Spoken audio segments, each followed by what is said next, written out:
Racing Drivers Club welcomes you to Australia's richest, most spectacular race.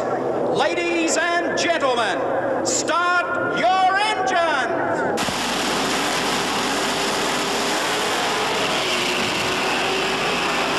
Oh, Moffatt has made a brilliant start. He's flying and Brock is going. And here they come to that critical first bend. We have a touch-off in the Hardy Ferodo Classic for 79 with Peter Brock 05 for the Marlboro Holden dealer team. Zooming up Mountain Straight. And here is our camera view in the Peter Williamson car in the small litre class. This is what it feels like in the opening corner and the first run to Mountain Straight.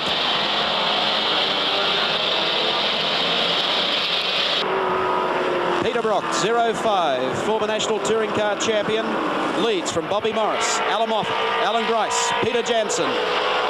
Then the rest of the field, and Brock, who was going to conserve in this opening lap of the race, has established, even at this stage, what you would term a handy lead. The Mazda in front weaving across the road, the adrenaline pumping, 60 drivers out there all trying their hardest, trying to conserve their cars, trying to go fast. But look at Peter Brock, and the crowd are going wild at the top of the mountain. They've got a Tirana 1, they've got a Tirana 2 and a Ford in third. Well, this is what it feels like, folks, in the first lap, with all this traffic coming over the top of the mountain. There's Peter Williamson right on the tail of a Tirana that isn't running as quickly as Peter Williamson would like to run.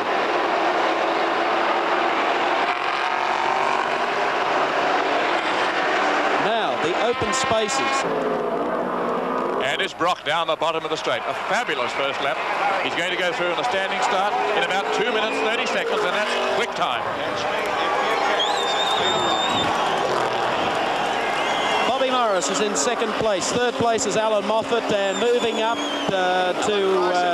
to give Moffatt a tough time is Alan Grice. Okay, Conrod Straight. This is what it feels like coming down, going through the gears, the brakes as we approach the left-hander. Derek Bell alongside him in the Alpha, but just being slightly out-braked. So we've got a great dice on for the 2-litre cars. They're running neck and neck. You can see the Alpha just slipping inside him there. Oh, one sideways. Dick Johnson has had a complete spin. Alan Grice making this big bowl move on Alan Moffatt coming up here in this pack, and John Harvey was making forward progress very speedily. If you remember, Harvey started position 11, was unhappy that Moffatt got a shot from the second row, and Harvey has gone through. Grice moving up on Charlie O'Brien, halfway down the straightaway that, of course, is Breville Conrod Straight for this year. And takes him on the outside too. Now down through the gears as he has to take this left-hander. That's displaced him one spot. Grice goes back to third. Charlie O'Brien to fourth. John Harvey has come from 11th to 5th. Moffatt from 4th back to 6th. Well, whether or not Moffatt is going to be dragged into racing Harvey, we'll wait and see. He has the inside running as they come up. And there's Alan Grice, John Harvey, Alan Moffatt. All supported by different sponsors in the same industry. Alan Grice, of course, in the Craven Mile car, John Harvey in the Marlboro car, and Alan Moffatt in the Camel Falcon. So they have quite a battle going there themselves. Dick Johnson has inverted the Ford, the Brian Byrt Ford, in a very, very tough place, and that's going to cause... Dick's still in the car too. The marshals are talking with him. He's gone into the fence there. There's our chopper shot of exactly how hard that car is wedged in against the wall. That's the Brian Byrt Ford entry. Let's take a look now at the Camaro, the Ron Dixon, Dick Barber, AWA AFCO Finance car. And like their other compatriot, the number 9 car, the Forbes and John McCormick car, they haven't had really too much time to put this all together.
grey area of the race as far as Brock is concerned. I think the Marlboro Holden dealer team can handle all their pit stops, but here you see Brock caught up with Dick Johnson's car against the fence and now trying to overlap some of these slower cars.